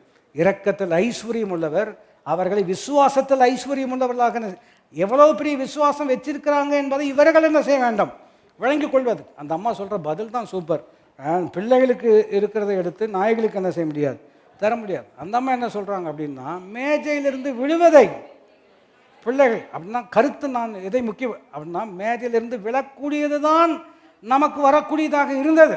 ஆனால் இன்றைக்கு எப்படி இருக்குது என்று கேட்டால் மேஜையிலிருந்து விழக்கூடியது அல்ல, மேஜையில் என்ன வைக்கப்பட்டிருக்கிறதோ அதை நாம் உட்கொள்ளும்படியாக கர்த்தர் உங்களை அமர பண்ணியிருக்கிறார். அதனால்தான் உன்னதங்களில் அவரோடு கூட நம்மை. எத்தனை பேர் புரிந்தா? இந்த ஆசீர்வாதம்லாம் எதனால் வந்ததுன்னு இது மாத்திரம் உங்களுக்கு புரிஞ்சிருச்சு அப்படின்னு சொன்னோம்னா சர்ச் விட்டு போகும் பொழுது கூன் போட்டவர்கள் எல்லாரும் நிமிர்ந்து தான் போக முடியும். ஏன்னா சர்ச்சுக்கு வரும்போது நான்லாம் இருந்து என்ன பிரயோஜனம் அப்படின்னு அப்படி ஒரு சோகமாக தான் வந்தோம். ஏன்னா சூழ்நிலை அப்படி இருக்கிறது. கேஸ் புக் பண்ணி ரொம்ப நாள் ஆச்சு, என்ன செய்யலை, இப்போ தான் விடுதலைன்னு நினச்சா அதுக்குள்ளே ஒருத்தர் கொண்டு போட்டான், நான் சொல்கிற வேலையும் கொள்ள முடிகிறதா அப்படின்னு ரொம்ப வருத்தத்தில் இருந்தோம். அப்புறம் தான் புரியுது, இந்த பாரதளத்துக்கு சொந்தக்காரர் எனக்கு சொந்தமாக இருக்கிறார் அப்படின்னு புரிஞ்ச உடனே நீங்கள் நிமிர்ந்து வீட்டுக்கு போகும் பொழுது சிலிண்டருக்கார் வெயிட் பண்ண உங்களுக்காக தான் இவ்வளோ நேரம், சர்ச்சு லேட்டாக முடிச்சிட்டாரு, அவரை சொல்லுங்கள், நான் சொல்ல வேலையும் கொள்ள முடிகிறதா? எத்தனை பேர் புரிந்தாமேன்னு என்று சொல்ல முடியும்? நான் சொல்லி இதெல்லாம் சும்மா கதை கிடையாதுங்க. கர்த்தர் உங்கள் மேலே அவ்வளோ கரிசனை உள்ளவராக இருக்கிறார், அவ்வளவு அக்கறை உள்ளவராக இருக்கிறார். காரணம் நீங்களும் நானும் அவருக்கு எப்படிப்பட்டவர்கள்? சொந்தக்காரர்கள். அப்போ அவருக்கு நான் சொந்தக்காரன்னா நீங்கள் எப்படி? நீங்கள் அவருக்கு சொந்தக்காரர் தானே. அப்போ நம்ம எப்படி? உங்களுக்கு எந்த ஊர்? இனி பேசுனீங்கன்னா நான் சொல்கிற வேலையும் கொள்ள முடிகிறதா? சத்தியத்தை அறிவீர்கள், நான் சொல்கிற வேலையும் கொள்ள. இது உண்மைங்க. இது புரியாதனால தான் பிரச்சனையே இருக்கார் இல்லையா? அந்நியர்களுக்கு தான் புரியவில்லை என்று சொன்னால் இல்லையா, கிறிஸ்தவர்கள் என்று சொல்லிக்கொள்ளக்கூடியவர்களுக்கும் இது என்ன செய்ய மாட்டேங்குது. ஆமாம், அவர் கிறிஸ்தவர்கள்னு சொல்கிறதுக்கு முன்னாடி அந்தின்னு போட்டுக்கலாம். சரி, அவ்வளோதான் உங்களுக்கு புரிஞ்சது. நான் அந்தி கிறிஸ்துன்னு சொன்னேன், வேறு ஒன்றும் கிடையாது. புரிஞ்சுட்டிங்களா? அப்போ சத்தியத்தை விளங்கி கொள்ளணும். உங்கள் பக்கத்தில் உட்காந்துருக்காருல அவர் உங்களுக்கு சொந்தக்காரர். ஆக்சுவலாக ஃபஸ்ட்டு ஒய்ஃப் தான் உட்காந்துருக்காங்க, புரியுது? நான் சொல்ல உண்மை அதுதான். We are blood relatives. நான் சொல்ல விளங்க நம்ம எப்படிங்க? இது உங்களுக்காக சிந்தப்படுகிற என்னுடைய ரத்தம்னு என்கிட்ட மாத்திரமா சொன்னார், உங்கள்கிட்டையும் தானே சொன்னார். அப்போ நாம் கிறிஸ்துவுக்குள் எப்படி இருக்கிறோம்? சொல்லுங்கள். ஏன் இவ்வளவோ அமைதியாக நான் கடைசியில் கம்யூனிஸ்டிலாம் கேட்க மாட்டேன், நான் சொல்ல விளங்கி கொள்ள முடிகிறதா? ஏன் இவ்வளோ அமைதியாக இருக்கிறோம்? கிறிஸ்துவுக்குள் நாம் எப்படி இருக்கிறோம்? சொல்லுங்கள் சொல்லுங்கள், எப்படி இருக்கிறோம்? இதை புரிஞ்சிருச்சு அப்படின்னு சொன்னோம்னா இது இப்போ புரியாது. இது இன்னொரு வகையில் நான் உங்களுக்கு சொல்லுகிறேன். நீங்கள் வெளிநாடுலாம் போகும் பொழுது, உதாரணத்துக்கு இதுக்காகவே நீங்கள் போக வேண்டும், அமெரிக்கா அங்கெல்லாம் போகும் பொழுது எக்ஸாம்பிள், அங்கே பார்த்தீங்கன்னா வித்தியாசமான கல்ச்சர், வித்தியாசமான ஆட்கள், நமக்கு அவங்களுக்கு சம்பந்தமே இருக்காது. ஆனால் நீங்கள் தேவனுடைய பிள்ளை என்பதை, அவர்களும் தேவ பிள்ளை என்பதை புரிந்து கொண்டால் கலரையும் பார்க்கறதில்ல, எதையும் பார்க்கறதில்ல, அணைச்சிக்குவாங்க. உங்களுக்கு என்ன தேவையோ கட்டாயம் என்ன செய்வாங்க? செய்வாங்க. எதனால் சொல்லுங்கள்? கிறிஸ்து என்கின்ற ஒரு நபரினால். அவர் எப்படிப்பட்டவர் என்று கேட்டால், பகை என்னும் தடுப்பு சுவரை உடைத்து இருதரத்தாரை ஒன்றாக்கி ஆசீர்வதிக்கிறார். இந்த பாரதத்தின் சொந்தக்காரர். சொல்லுங்கள், என் உள்ளத்தில் என்ன செய்திருக்கிறார்? நான் சொல்வது எத்தனை பேர் புரிந்து கொள்ள முடியும்? என் நண்பர் இருக்கிறார், இப்போ இருக்கிறார், ரொம்ப அற்புதமான குடும்பம். அவர்களுடைய வீட்டில் தான் லீவ்லலாம் அங்கே தான் போவோம் படிக்கிற காலத்தில். அப்போ அவரும் பாஸ்டர் தான், அதனால் பல இடங்களில் விசிட்டேஷன் எல்லாம் அதை கூட்டிகிட்டு போயிடுவேன், நானும் கூடவே போயிடுவேன். எனக்கு ரொம்ப கற்றுக்கொள்ளக்கூடிய அற்புதமான நாட்டு. அப்போ ஒரு ஒரு ஒரு ஹார்ட்வேர் ஸ்டோருக்கு போயிருந்தோம். சர்ச்சுக்கு ஏதோ ஒரு வேலை நடந்துகிட்ருக்கு, அதுக்கு பொருள் வாங்குவதற்காக போனோம். இந்த ஹார்ட்வேரில் இருக்கக்கூடியவர் இவருக்கு ரொம்ப பழக்கம் ஆகினால என்னையும் கூட கூட்டிகிட்டு போனதுனால அவர் இன்ட்ரடியூஸ் பண்ணிவிட்டார். என்ன இன்ட்ரடியூஸ் பண்ணிவிட்டார்னா, this is Charles, he is my son அப்படின்ட்டார். என்னதுங்க? This is Charles, he is my son அப்படின்னு சொன்னோன்னா அவர் இப்படி பார்க்குறாரு. கலர் சம்பந்தமே நான் சொல்லுவவங்களுக்கு புரிகிறதா? நம்ம இந்தியாவில் இருக்கிறோம், அவங்க ஐரிஷாக இருக்கிறாங்க, அவர் வெள்ளையிலையும் ரொம்ப வெள்ளை. நான் சொல்கிறது உங்களுக்கு புரிகிறதா? வெள்ளைக்காரனை பார்த்து நீ வெள்ளையாக இருக்கிறீங்களான்னு சொல்லக்கூடிய அளவுக்கு கொஞ்சம் நாம் ஒன்றும் சொல்ல வேண்டிய அவசியம் கிடையாது. நான் சொல்ல விளங்கிக் கொள்ள முடிகிறதா? ஆனால் அவர் சொன்ன பயன்படுத்தின வார்த்தை, இவன் என்னுடைய மகன். எப்படிங்க இந்த ஒரு உறவு வந்தது? ஏனென்றால் இந்த பாரதத்துக்கு சொந்தக்காரர், அவருக்கும் சொந்தக்காரர், எனக்கும் சொந்தக்காரர். பரலோகத்துக்கு போனீங்கன்னா ரொம்ப கலர்ஃபுல்லாக இருக்கும். போனால் நான் சொல்ல விளங்கிக் கொள்ள முடிகிறதா? கட்டாயம் போவோம் இல்லையா? அங்கே போனோம் அப்படின்னு சொன்னோம்னா, ஒருத்தர் பிரசங்கியார், நிறைய பேரை பார்த்தா கதை ஞாபகம் வருது. ஒரு பிரசங்கியார் சொன்னார், ரொம்ப அற்புதமாக இருக்கிறார். என்னென்னா, பரலோகத்துக்கு போனால் 3 ஆச்சரியங்கள் நமக்கு காத்திருக்கிறது அப்படின்னு சொன்னார். என்ன ஆச்சரியம்னு சொன்னோம்னா, யாரெல்லாம் வரமாட்டாங்கன்னு நினச்சிங்களோ அவங்கெல்லாம் வந்துடுவாங்க. யாரெல்லாம் வருவாங்கன்னு நினச்சிங்களோ, இன்னொரு பெரிய ஆச்சரியம் என்னென்னா, நீங்கள் அங்கே இருப்பது. நான் சொல்ல விளங்கிக் கொள்ள முடிகிறதா? எதுக்கு இதெல்லாம் சொல்கிறோம்? The kingdom of God is much much bigger. தேவராஜ்யம் மிக பெரிது. நம்ம பெட்டி மைண்ட் செட்டெல்லாம் ஒட்டுறோம் இல்லையா? அந்த குறுகிய மனப்பக்குவம், இந்த கிணத்து தவளை மாதிரி இருக்கும், எங்கே இது, அதெல்லாம் ஒட்டணும். கர்த்தர் பாருங்கள், அவருடைய அறிவு சமுத்திரத்தை போல் இருக்கிறது. சொல்கிறத விளங்கிக் கொள்ள முடிகிறதா? நீங்கள் பரலோகத்துக்கு போகும் பொழுது மறுபடியும் ஒரு ஊழியர் சொன்னது நினைவுக்கு வருகிறது. ஏன் இதெல்லாம் நான் நினைவுபூட்டப்படுகிறேன் என்று கேட்டால், அவர் ஒரு நாள் ஜோம் பண்ணிட்டு இருக்கும்போது சொன்னார், ஆண்டவரே, நீர் மீண்டும் இந்த உலகத்துக்கு வரும்பொழுது கிறிஸ்துவுக்குள் மரித்தவர்கள் முதலாவது எழும்புவார்கள், அவரோடு வருவார்கள்னு இருக்கிறதல்லவா? அப்போ அவரோடு யாரெல்லாம் வருவாங்க? ஒரு வகையில் திதானிச்சோம் அப்படின்னு சொன்னோம்னா, பவுல் இருக்கிறாரு, பேதுரு இருக்கிறாரு இல்லையா, மிகப்பெரிய பரிசுத்தவான்கள் இருக்கிறாங்க, சுவிசேஷத்துக்காக உயிரை கொடுத்தவங்க இருக்கிறாங்க, ஏராளமான பேர் இருக்கும் பொழுது அவர் ஜெபத்தில் கேட்டாராம், நீர் உலகத்துக்கு மீண்டும் வரும் பொழுது இத்தனை கோடான கோடி பரிசுத்தர்கள் உங்களோடு கூட வரும் பொழுது, அவர்களோடு பரிசுத்தர்கள் வருகிறாங்க, இங்கேயும் நிறைய பரிசுத்தர்கள் இருக்கிறாங்க அல்லவா? இத்தனை பெரிய கூட்டத்தில் அவர் சொன்னார், என்னை நீர் அடையாளம் கண்டுகொள்வீரா? எப்படி கேட்குறாருங்க? என்னை நீர் அடையாளம் கண்டுகொள்வீரா அப்படிங்க. நான் கேட்குற கேள்வி எத்தனை பேருக்கு புரிகிறது? கோடிக்கணக்கான பரிசுத்தவான்கள் இருக்கும் பொழுது, இயேசு இந்த உலகத்துக்கு வரும் பொழுது, 3rd சீரீஸில் உட்கார்ந்து இருக்கிற உங்களையே எனக்கு தெரியாது, அப்படி இருக்கும் பொழுது அவருக்கு உங்களை தெரியுமா அப்படின்னு ஒரு கேள்வி கேட்குறார். என்னை நீர் அடையாளம் கண்டுகொள்வீரா அப்படின்னு சொல்லும் பொழுது அவர் சொன்னார், அவருடைய அனுபவம், ஆண்டவர் எனக்கு பதிலே சொல்லவில்லை, அவர் என்னை அணைத்தது போல் உணர்ந்தேன். எப்படி இருக்கிறது? அவர் என்னை, நான் சொல்கிறேன், வர்றதே எனக்காக தான் வர்றார். அப்படி எல்லாரும் உரிமையாக சொல்ல முடியும். பக்கத்தில் பேசுவாங்க, எனக்காக தான் வர்றாருங்க, நமக்காக தான் வர்றார். எனக்காக மரித்தீர், எனக்காக உயிர்த்தீர், எனக்காய் மீண்டும் வருவீர், இன்றைக்கு என்னோடு கூடவே இருக்கிறேன். புரிந்தால் கை உயர்த்தி. இந்த சொந்தம் எதனால் வந்ததுங்க?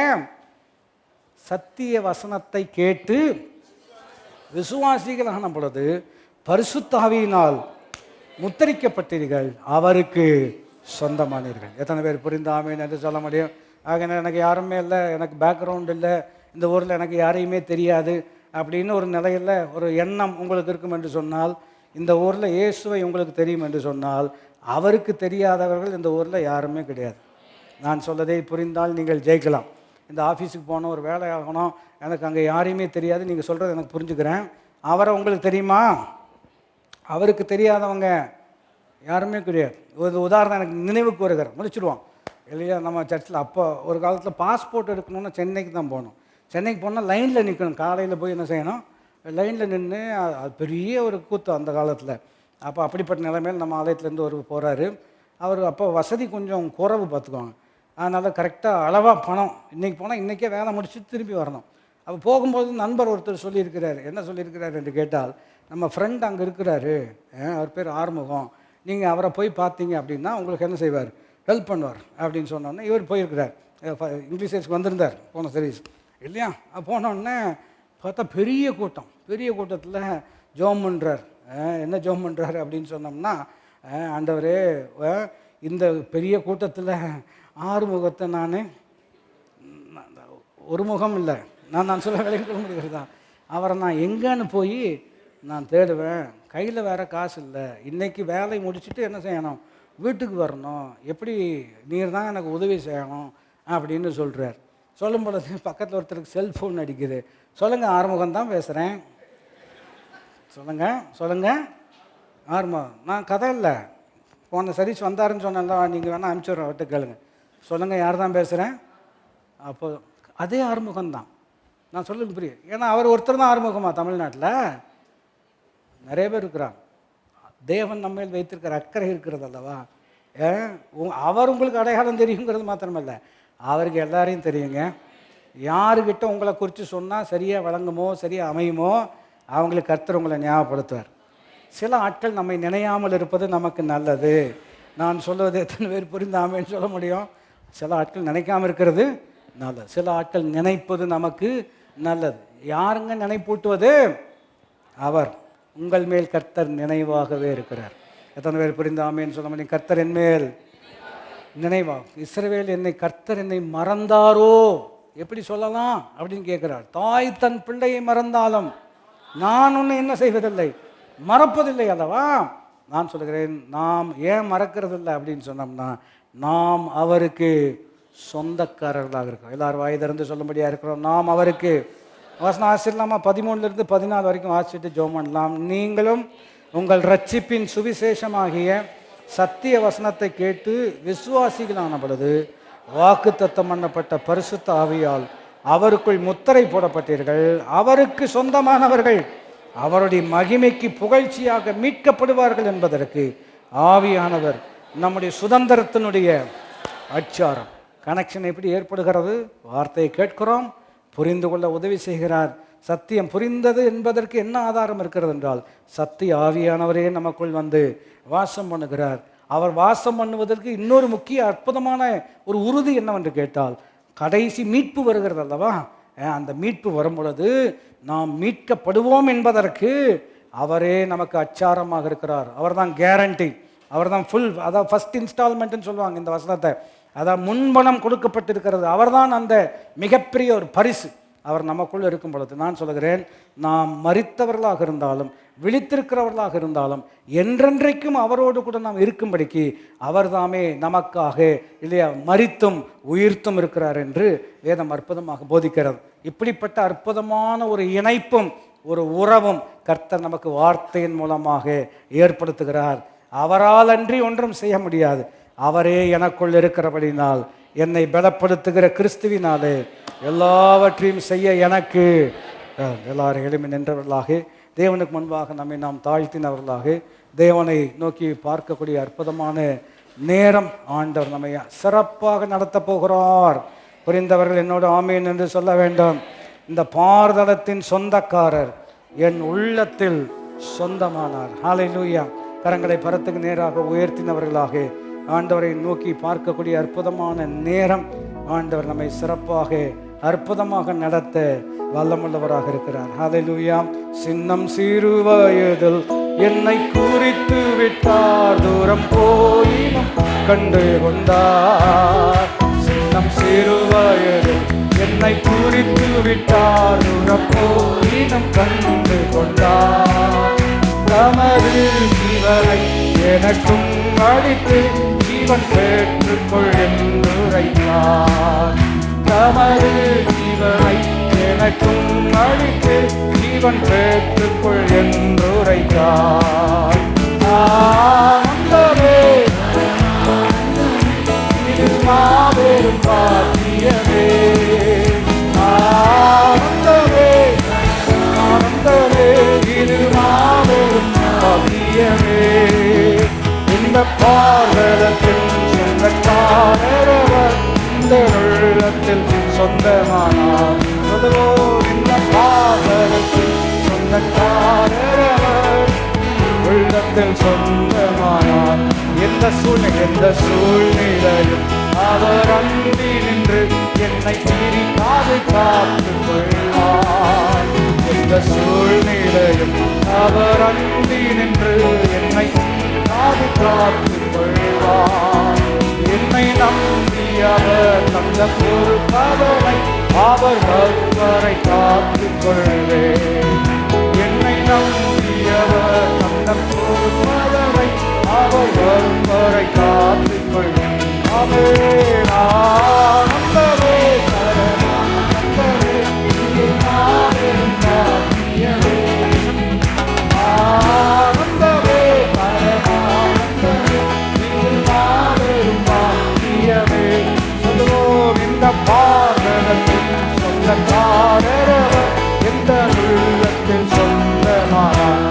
ஆமென் ஆமென். பாதகத்தில் சொந்தக்காரவர் எந்த உள்ளத்தில் சொல்லுங்கள். இந்த பாதகம் இந்த பாதகத்தில் சொந்தக்காரவர் எந்த உள்ளத்தில் சொந்தமான். கரம் தட்டி கர்த்தரை ஸ்தோத்திரம் பண்ணுவோம். ஹல்லேலூயா ஹல்லேலூயா.